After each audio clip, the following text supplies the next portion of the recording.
During the Zenkethi Federation War, Captain Layton would make a name for himself that would eventually lead him to be promoted to the rank of Admiral. However, when a war with the Dominion was on the horizon, Layton would embark on a course of action that would ensure him a position as one of the most infamous admirals ever in Starfleet. Hello and welcome to Trek Facts, a fun and fast web series on the fundamentals of Star Trek. In today's episode, we take a look at some more infamous admirals and their role in Star Trek history. In 2371, Odo, Chief of Security on Starbase Deep Space Nine, learned that his people, the Changelings, had infiltrated Starfleet and Earth. Go on. He said, "You're too late. We are everywhere." And shortly after this, Layton began to recommend increased security measures to the Federation President Jarish Inyo. These measures were rejected by the President as he felt they were too extreme. In 2372, the bombing of a high-level diplomatic conference between the Federation and the Romulan Empire was discovered to be the work of one of the changelings that had infiltrated the Federation, and Layton began to conspire to take over the United Federation of Planets in an effort to protect it from what he believed was a weak Federation president who would end up reigning over the Federation's downfall.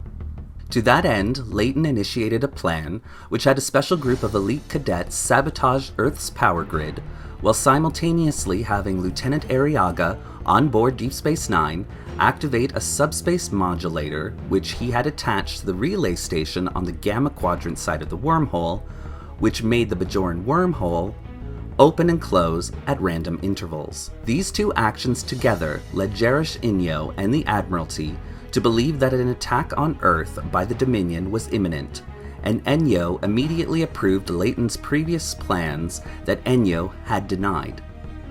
This wasn't enough for Layton, however, as he planned to oust Inyo and place the Federation under Starfleet's military control. His plan would have succeeded if not for Captain Sisko uncovering the plot and convincing one of Layton's most loyal officers, Captain Erica Bentine, that Layton had been lying to her, and Layton, seeing that his plot was falling apart, immediately resigned. Do you realize what's going on here? Even if you win, even if you manage to oust Jarish Inyo, you still lose. We all lose. Overthrowing a legitimately elected president and giving Starfleet direct control over the government? It sounds like a dictatorship to me, and I'm sure I'm not the only one who thinks so. You want to talk to me about loyalty? After you broke your oath with the Federation, lied to the people of Earth, ordered one of our own starships to fire on another. We've been unable to stop the Defiant. Someone has equipped her with ablative armor and neglected to inform Starfleet operations. The Lakota's carrying quantum torpedoes, isn't she? Yes, sir. Then use them. You know as well as I do that there aren't any shapeshifters on the Defiant. Use those quantum torpedoes and you will be killing 50 Starfleet officers. Captain Bentine knows where her duty lies. I apologize for the delay, Captain. What's your status, Mr. Worf?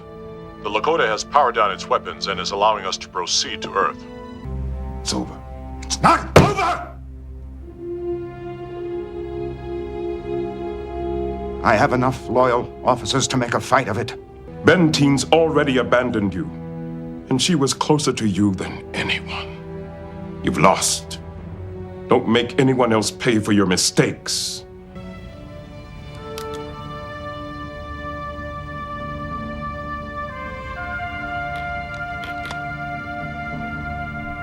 For Layton, the problem lied in his lack of power. Wanting to help protect the Federation, he simply could not handle the idea that someone else did not agree with his assessment and final say. And his quest for ultimate power within the Federation, though well-intentioned at first, would lead to his downfall in the flames of infamy.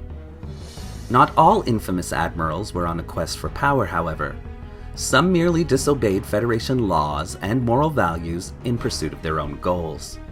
After a supposed attack on the Federation colony on Solarian 4, "This is the Bajora. We claim responsibility for the destruction of the Federation colony on Solarian 4. Admiral Kennelly of Lya Station Alpha entered into a covert alliance with the Cardassian Union in an effort to preserve the peace process with the Cardassians and save Federation colonies along the Cardassian border.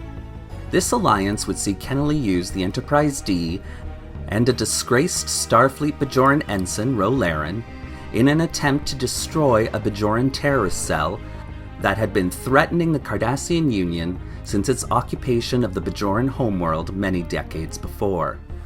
Kennelly ordered Ensign Ro to secretly offer weapons and supplies to Orda, the leader of the Bajoran resistance cell, in exchange for halting attacks on Federation targets. Ensign Ro quickly discovered, however, that the Bajoran were not responsible for the attack on Solaren 4, and she decided to confide this in Captain Jean-Luc Picard. And Captain Picard was able to deduce what the Admiral had done. And through a clever ruse, he exposed the Admiral and the plot, which eventually led Admiral Kennelly to be court-martialed for his actions. This is Captain Jean-Luc Picard of the Federation Starship Enterprise. How can we help you? We have identified the Bajoran ship you are escorting as a terrorist carrier. A terrorist carrier? You certain? Most certain, Captain. We would request that you withdraw and leave the matter to us. This is neutral space, Galdalak. You have no jurisdiction here. We intend to destroy it. I see. That puts me in a difficult position. I promised to escort these people to their camps. You are protecting the enemies of the Cardassian people. If you do not withdraw, we will take great offense. It seemed, Admiral, that they knew our course, our destination, our plan. Sir, I see no way to protect the Cardassian peace without sacrificing the Bajoran. No, I'm not willing to give them up. I think you've lost your perspective, Captain. We'll discuss this further when you return. For now, I'm giving you a direct order to withdraw. He's ordered us to withdraw?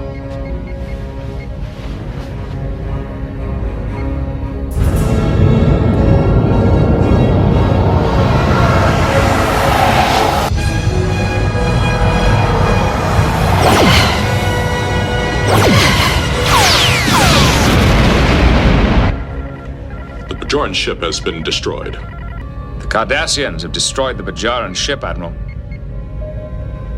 All hands lost? No, sir. What are you talking about? The ship was controlled from the ground. Communication was handled through a subspace relay on the vessel. This was your idea, Picard? Why in the hell would you want to protect them? Admiral, I am more concerned with protecting the honor and integrity of Starfleet. Admiral, Orta's ships are old and obsolete. They don't even have warp capabilities. They couldn't have reached another star system, let alone attacked one. Cardassians. Why?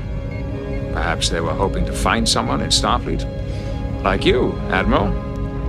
Naive enough to solve their Bajoran problem for them. During the Dominion War, Admiral William J. Ross would team up with Section 31, an illegal covert intelligence agency within the Federation, in an attempt to secure the alliance that the Federation had at the time with the Romulan Star Empire.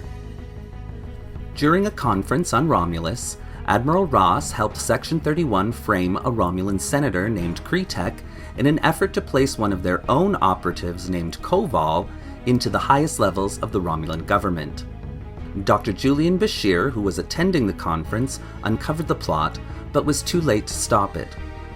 Admiral Ross was never charged for his involvement in this plot, and the full extent of his involvement with Section 31 is still unknown.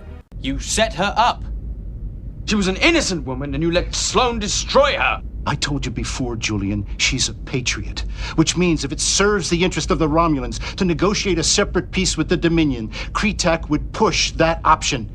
And how long have you worked for Section 31? I don't. Oh, just a temporary alliance, is it?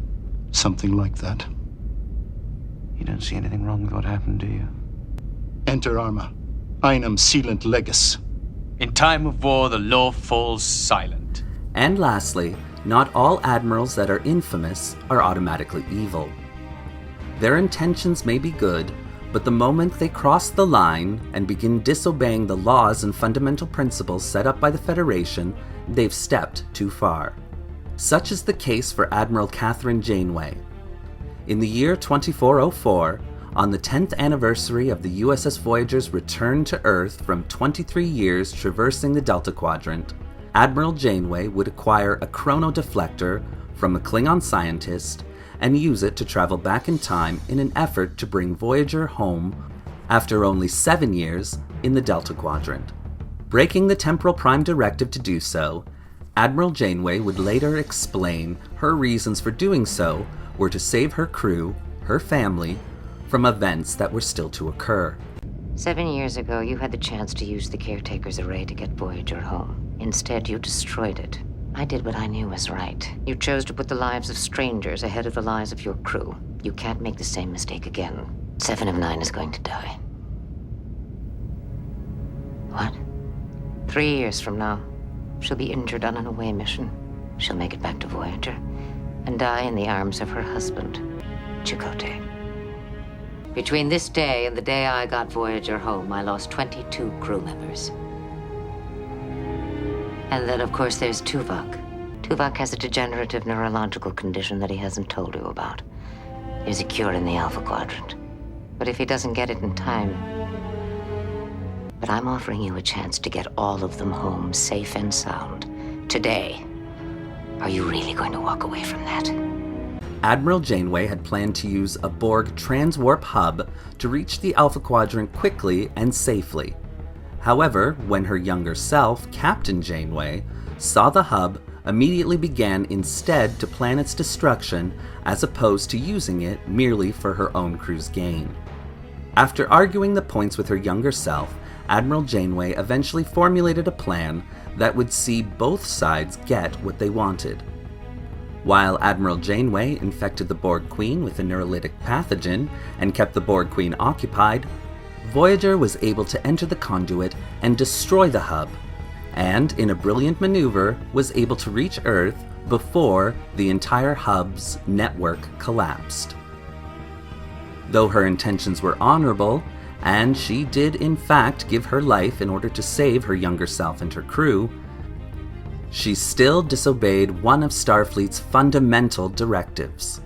And as such, this would land her on the list of infamous admirals, though some would still consider her a hero for her honorable actions.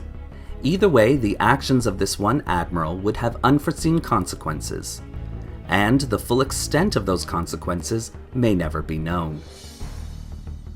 Although some admirals may become power-hungry, abuse their power, or disobey Federation laws to achieve their own goals, it should be noted that generally speaking, the Admiralty is comprised of good, hard-working, and honorable officers, dedicated to the United Federation of Planets, and also that the abuse of power doesn't only occur in the Admiralty. All throughout Starfleet history, there have been other officers, captains, and commodores that have followed in the infamous Admiral's footsteps. It is the responsibility of every Starfleet officer to keep a watchful eye on those officers around them, to ensure that these abuses of power are the exception and never become the rule.